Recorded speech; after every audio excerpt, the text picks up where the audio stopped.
Il existe un silence que seules les nations patientes savent écouter. Un silence épais, presque minéral, qui ne se manifeste ni dans les discours politiques ni dans les fluctuations des marchés, mais dans la profondeur même de la terre. Sous le sol algérien, bien avant que le pétrole ne devienne langage universel de la puissance, il y avait autre chose. Il y avait le fer, massif et ancien, le phosphate façonné par des millions d'années de dépôts marins, le lithium discret mais décisif, les terres rares invisibles mais indispensables. Pendant longtemps, ces richesses ont dormi dans l'ombre, ignorées ou reléguées au rang de curiosité géologique, car le monde n'était pas encore prêt à leur accorder la valeur qu'elles portent aujourd'hui. Désormais, elles réapparaissent au centre du jeu mondial, non plus comme des reliques d'un passé exploitable, mais comme des clés stratégiques dans une époque obsédée par la transition énergétique, la souveraineté industrielle et l'autonomie technologique. Le sous-sol algérien n'est pas un coffre-fort que l'on ouvre dans la précipitation lorsque les finances vacillent. Il est une mémoire géologique, lente, méthodique, presque méditative. Chaque couche de roche raconte une époque où la Terre s'est transformée sans témoin humain, accumulant des ressources non pour une génération précise, mais pour un moment futur indéterminé. Aujourd'hui, ce moment semble être arrivé. Ce n'est pas un hasard si le monde redécouvre simultanément le besoin de métaux stratégiques et l'urgence de se détacher des dépendances historiques. La terre algérienne, longtemps perçue à travers un prisme utilitariste, se révèle alors comme un acteur silencieux de l'équilibre mondial, capable d'influencer des chaînes de valeur entières, des industries complètes, et même des rapports de force géopolitiques. Lorsque l'Algérie commence à parler de mines stratégiques, elle ne parle pas simplement d'extraction ou de rendement immédiat. Elle parle de maîtrise du temps long, cette dimension que les économies de rente ont trop souvent négligée. Extraire sans transformer, vendre sans intégrer, exporter sans structurer, c'est vivre dans le présent sans jamais préparer l'avenir. À l'inverse, penser le sous-sol comme un levier industriel, c'est accepter que la valeur réelle ne se situe pas dans la matière brute, mais dans la capacité à l'inscrire dans une chaîne de production nationale, à la transformer, à la protéger, parfois même à la différer. C'est faire le choix conscient de ce que l'on offre au monde et de ce que l'on conserve pour bâtir sa propre architecture industrielle. Cette approche suppose un changement de regard radical.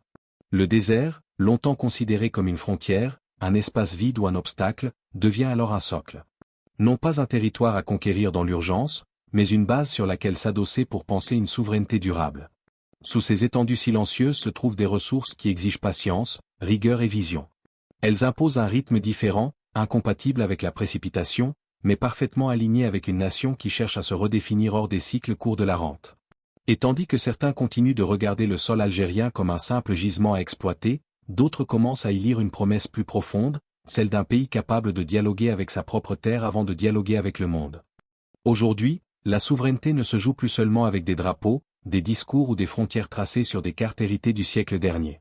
Elle se joue dans l'invisible, dans la capacité d'un pays à comprendre, mesurer et anticiper son propre territoire mieux que quiconque.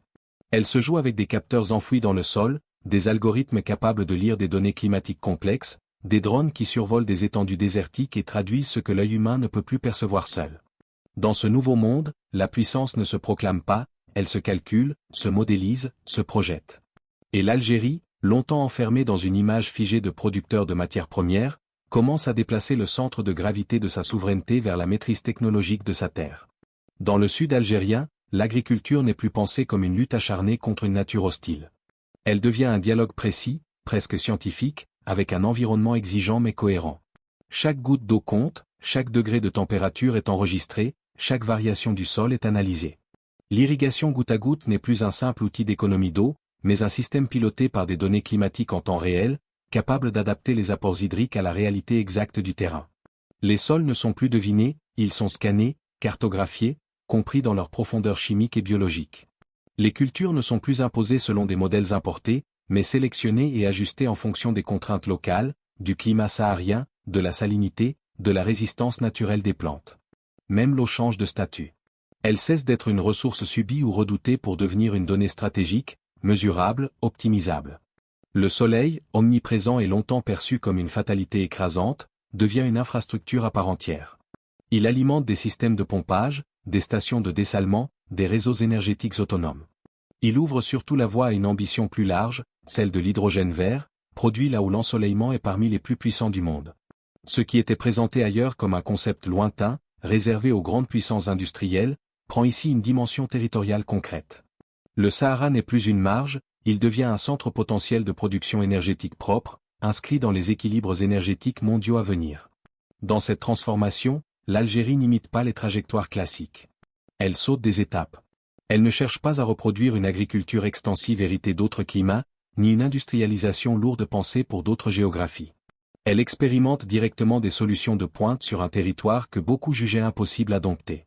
Ce qui était considéré comme une faiblesse, l'aridité, l'immensité, l'isolement devient un terrain d'innovation à ciel ouvert, un laboratoire du futur où se croisent ingénierie, écologie et stratégie nationale. Mais à mesure que la technologie progresse, une évidence s'impose.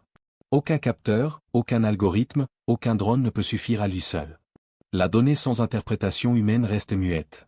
La machine sans intention collective demeure stérile. Derrière chaque système intelligent, il faut une vision, des femmes et des hommes capables de comprendre ce qu'ils font et pourquoi ils le font. Car une technologie sans main humaine, sans volonté, sans conscience du projet national qu'elle sert, reste une promesse incomplète, suspendue, en attente de ceux qui sauront lui donner un sens durable. Ils sont jeunes, et leur décision surprend parfois plus qu'elle ne rassure.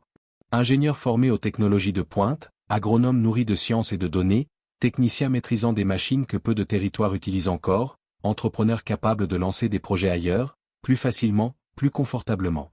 Certains auraient pu partir sans se retourner, s'inscrire dans des trajectoires déjà balisées, intégrer des systèmes éprouvés. Ils ont pourtant choisi un autre mouvement, plus rare, presque à contre-courant, revenir. Revenir vers le sud, vers ces espaces longtemps décrits comme des marges, des zones d'attente ou de survie. Là où leurs grands-parents voyaient l'exil intérieur, eux perçoivent une mission, non pas imposée, mais assumée. Ils ne parlent pas du désert avec le vocabulaire de la conquête. Ils savent trop bien ce que ce mot a coûté à l'histoire. Ils ne colonisent pas le Sahara, ils le réapprennent, avec humilité et méthode. Ils observent ses rythmes, ses contraintes, ses équilibres fragiles. Ils apprennent à y vivre autrement, à y travailler sans l'épuiser, à y produire sans le dénaturer. Leur rapport à la terre n'est ni romantique ni brutal, il est fonctionnel, respectueux, presque intime. Chaque projet agricole, chaque installation technique devient une conversation silencieuse avec un environnement exigeant, qui ne pardonne ni l'improvisation ni l'arrogance. Peu à peu, le désert cesse d'être perçu comme un vide. Il se transforme en espace de projection nationale, en lieu où se dessinent des futurs concrets plutôt que des discours abstraits. Là-bas, on ne survit plus en attendant mieux, on construit. Des exploitations agricoles surgissent là où l'on ne voyait que du sable. Des infrastructures énergétiques s'installent là où l'on parlait d'isolement. Des communautés professionnelles émergent, structurées autour du savoir, de l'innovation et d'un objectif commun, prouver que la terre algérienne, même la plus rude, peut devenir un pilier de prospérité. À mesure que les cultures verdissent, une autre chose pousse, plus discrète mais plus déterminante encore, la dignité. Celle d'un pays qui ne demande plus sa place sur la scène mondiale, mais qui la façonne par ses choix et par son travail. La dignité de jeunes qui ne se définissent plus par ce qu'ils fuient, mais par ce qu'ils bâtissent. Chaque récolte réussie, chaque projet viable, chaque hectare rendu productif devient un acte politique au sens le plus noble, une affirmation silencieuse de souveraineté. Dans ce mouvement, le désert n'est plus un symbole de manque, mais un révélateur.